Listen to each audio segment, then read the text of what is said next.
हाय, मैं doctor Komal Singh, associate dentist, dental quest Dwarka से। जैसा कि हम जानते हैं कि हम अपने दांतों की केयर हर दिन कर सकते हैं, पर कभी कभी हम उस काम में चूक जाते हैं या फिर हम लोग बहुत ही केयरलेस हो जाते हैं, जिस कारण हमारे दांतों में काफ़ी सारे प्रॉब्लम्स क्रिएट होते हैं, जैसे कि कैविटीज़, बैड ब्रेथ, सेंसिटिविटी। तो आज हम जानेंगे कि प्रॉब्लम्स को अर्ली कैसे डिटेक्ट करते हैं, जिससे कि हम उस इशू से निजात पा सकें और इजीली हम डेंटल प्रॉब्लम्स को अपनी लाइफ से दूर कर सकें, ताकि हमारी स्माइल हेल्दी हो और शाइनी हो। तो सबसे पहले कि हम कैविटीज़ के बारे में जानते हैं, जैसे कि दांतों में खाना फंसना एक अर्ली साइन है कैविटीज़ का। तो जैसे कि हम लोग ये जानते हैं कि कैविटीज़ होने के कारण हमारे दांतों में खाना फंसता है, दांतों में दर्द होता है या फिर सेंसिटिविटी भी हो सकती है। अगर हम उस प्रॉब्लम को इग्नोर करेंगे तो वो एक बड़ा इशू बन पाएगा।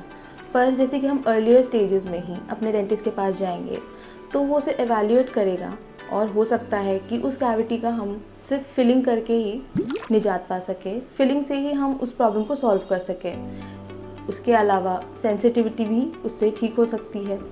उसके अलावा जैसे कि हमारे दांतों में अगर बहुत ज़्यादा सेंसिटिविटी हो रही है, ठंडा गर्म लग रहा है या फिर कुछ मीठा लग रहा है, तो उससे हो सकता है कि हमें कोई गम इशू हो, जिस कारण हमारे गम्स में ब्लीडिंग भी हो सकती है और हम कुछ भी खाने पीने से बहुत ही अनकंफर्टेबल फील कर सकते हैं। तो उसके लिए हम क्या कर सकते हैं? उसके लिए हम एक बहुत ही बेसिक आपका ट्रीटमेंट कर सकते हैं, जो कि है स्केलिंग। स्केलिंग से जो भी आपके दांतों में खाना फंस रहा है या फिर जो भी गंदगी है वो निकल जाती है। उससे आपके दांतों की सेंसिटिविटी भी कम होती है, आपकी दांतों से ब्लीडिंग इश्यूज़ जो है वो भी ठीक हो जाता है। अगर हम सिर्फ टूथपेस्ट या फिर माउथ वॉशेस पे ही रिलाई करेंगे तो वो प्रॉब्लम हमारी धीरे धीरे बढ़ सकती है, जिस कारण बड़े डेंटल इश्यूज़ हो सकते हैं, बड़े गम इश्यूज़ हो सकते हैं। उसके अलावा बैड ब्रेथ आना, मतलब मुंह से बदबू आना, उसके लिए हम क्या कर सकते हैं? उसके लिए हम सबसे पहले हमको एक रेगुलर हैबिट बनानी है टंग क्लीनिंग की। उसके अलावा हम माउथ वॉशेस भी यूज़ कर सकते हैं। पर अगर ये प्रॉब्लम परसिस्ट करती है तो हमें अपने डेंटिस्ट के पास ज़रूर जाना चाहिए। हमें उसका एक मेजर कारण पता चल सकता है, जो कि हो सकता है कि आपके दांतों में, गम्स में कोई इस तरीके की दिक्कत हो जिससे कि आपके मुंह से बार बार बदबू आ रही हो।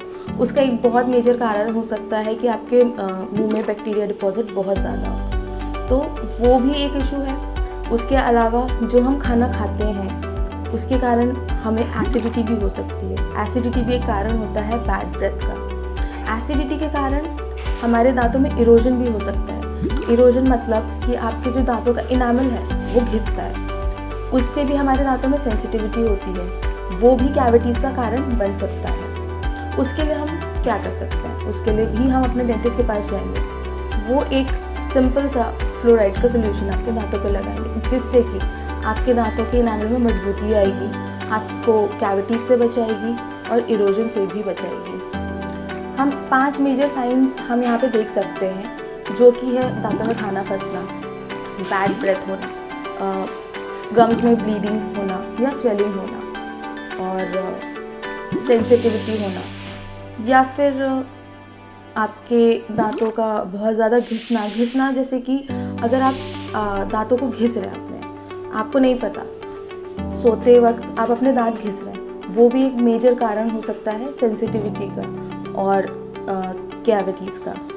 क्योंकि हम नहीं पता हमें, बट हम सबकॉन्शियसली अपने दांतों का जो इनामल है उसको हम तोड़ रहे हैं। तो इस वीडियो में हमने ये जाना कि अर्ली डिटेक्शन, मतलब अगर हमारे दांतों में झनझनाहट है, गम्स में ब्लीडिंग है, मुंह से बदबू आ रही है या फिर खाना फंस रहा है, तो ये ऐसे साइंस हैं जिससे कि हम ये चीज़ पता कर सकते हैं कि हमारे दांतों में या मसूड़ों में कोई ना कोई दिक्कत है। और ये अर्ली साइंस में ही अगर हम उस प्रॉब्लम का सोल्यूशन करें तो हम इन्वेजिव ट्रीटमेंट से बच सकते हैं या फिर किसी बड़ी डेंटल प्रॉब्लम से बच सकते हैं। तो अर्ली डिटेक्शन से हम अपने दांतों को बचा सकते हैं, बहुत सारा पैसा भी बचा सकते हैं और हाँ, हमारे स्माइल को हम मेंटेन कर सकते हैं।